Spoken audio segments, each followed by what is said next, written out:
전 세계 엘리트 중에서도 엘리트만 모였다고 알려진 SCP 재단. 하지만 SCP의 정체부터 기원, 그리고 변칙성의 원리 등 박사들이 알아낸 것보다는 모르는 게 더 많아 보이는 게 사실.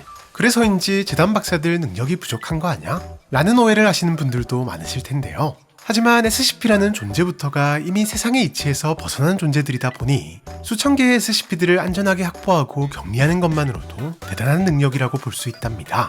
게다가 도저히 불가능하게만 보였던 일명 난제들을 박사들이 직접 해결한 경우도 알게 모르게 꽤 많이 있다고 하는데요. 오늘은 재단 박사들이 해결한 난제 3가지에 대해서 알아보도록 하죠. 안정적인 격리가 어려운 개체들에게 부여되는 케테르 등급. 수시로 깽판을 치지만 너무 강력해서 막기가 힘든 경우부터 순간이동 능력을 가지고 있어 아예 격리가 안 되는 경우 등등 다양한 이유로 케테르 등급이 부여되지만 3199는 그 중에서도 상당히 특이한 이유 때문에 케테르 등급을 부여받았는데 바로 끊임없이 이어지는 번식 때문. 3199의 모든 개체는 수시로 황백색의 거대한 알을 낳아 번식을 하는데 그것도 무려 자신이 있는 공간을 가득 채울 정도로 어마어마한 양의 알을 낳는데요. 오죽하면 몇몇 박사들은 이론상 시간만 있다면 하나의 개체가 지구를 멸망시키는 것도 가능하다고 말할 정도. 물론 보통 생물이라면 알이야 깨버리거나 아예 알을 낳기 전에 제거하면 깔끔하게 해결되겠지만 녀석에게는 둘 다 통하지 않는다는 게 문제랍니다. 3199는 태어날 때부터 뱃속에 알 하나를 무조건 가지고 태어나 아무리 어린 개체를 제거하더라도 알 하나를 남기기 때문에 결국 알을 깨부숴야 완벽한 제거가 가능한데 녀석의 알은 어지간한 방법으로는 제거가 불가능하다는 사실. 아무리 강한 충격과 압력을 가해도 아무리 날카로운 칼로 찔러도 또 강력한 산성에게도 깨지지 않는 슈퍼알이기 때문인데요. 하지만 우리의 박사들은 포기하지 않고 녀석의 알을 깨는 방법을 찾기 위한 실험에 돌입한답니다. 가장 먼저 대부분의 알이 열에 약하다는 점을 이용해 강력한 열로 알을 익히려 한 박사들. 하지만 이는 오히려 3199의 빠른 부화와 성장을 초래하면서 실패. 오히려 열에 강하다는 사실을 확인한 박사들은 반대로 강력한 냉기를 이용해 보기로 했고 3199의 알을 액체 질소에 완전히 담근 후 영하 190도까지 냉각시킨 상태로 2시간을 냉동시켰는데요. 물론 이것만으로는 여전히 깨지지 않았지만 냉각된 알을 유압 프레스를 이용해 30분 정도 압력을 가하자 빠지직 하고 금이 가더니 산산조각이 나버렸고 더 잘게 부순 잔해를 소각함으로써 완전히 파괴하는 것이 가능했답니다. 물론 아직까지 시간이 꽤 걸린다는 단점은 있지만 3199의 가장 위험한 변칙성을 무력화함으로써 적어도 온 세상이 3199 천지가 되는 것은 막아낼 수 있을 것으로 보이며 시간을 줄일 방법을 개발한다면 녀석의 등급도 유클리드로 낮출 수 있지 않을까 싶네요. 여러분, 과연 괴물과 친구가 될 수 있을까요? SCP-999 같은 녀석이라면 얼마든지 친구가 될 수 있을 것도 같지만 눈으로는 볼 수도 없어 관찰도 어려운 데다 인간까지 공격한 전력이 있는 괴물이라면 글쎄요, 조금은 어렵지 않을까 싶은데요. 하지만 재단 박사들은 끊임없는 노력을 통해 이 어려운 걸 해냈다고 합니다. 5031은 어떤 방법으로든 관찰하는 순간 사라져버리는 특성 탓에 생김새조차도 그림자로 추측한 게 전부인 정체불명의 괴물인데요. 관찰도 쉽지 않은 데다 말도 안 통하는 괴물이다 보니 발견 이후 10년을 세상제 안에 갇혀 지냈던 5031이었지만 비명을 지르며 괴로워하는 생명체를 무조건 가둬놓는 것이 마음에 들지 않았던 헉스터블 박사는 녀석에게 몇 가지 실험을 하기로 결정. 그렇게 괴물을 변화시키기 위한 긴 여정이 시작되었는데요.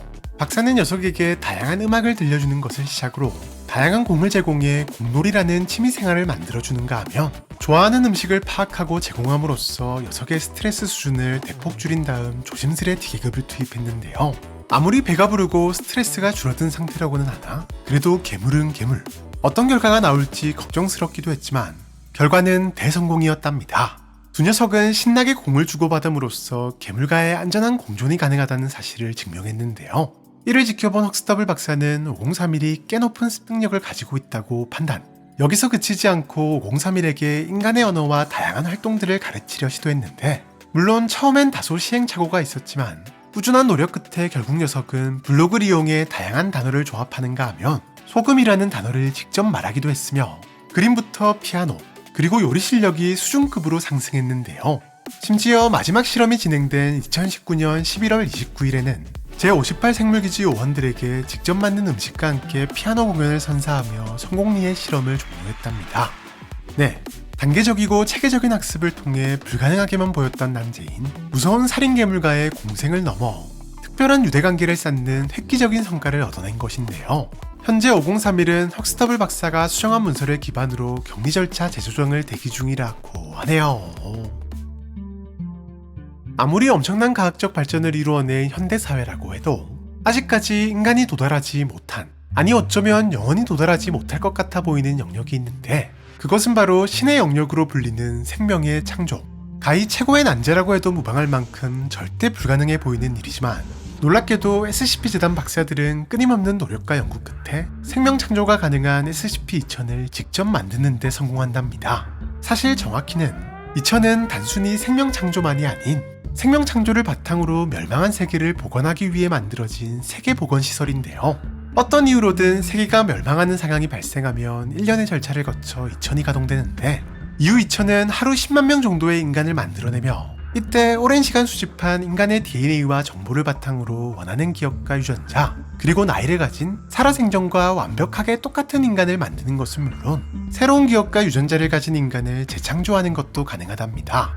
이후 2000에 의해 만들어진 수많은 사람들은 2000에 남겨진 다양한 도구와 장치들을 이용해 지정된 날짜로 세상을 복구하기 위해 분주히 움직이며, 복구 이후 지구 전역에 기억 소거를 실시함으로써 지구와 지구인들은 세상이 멸망했다는 사실을 잊은 채 새로운 삶을 살아가게 되는 것인데요. 실제로 재단 기록상 현재의 지구는 최소 2번 이상 2000에 의해 복구된 것으로 보인답니다.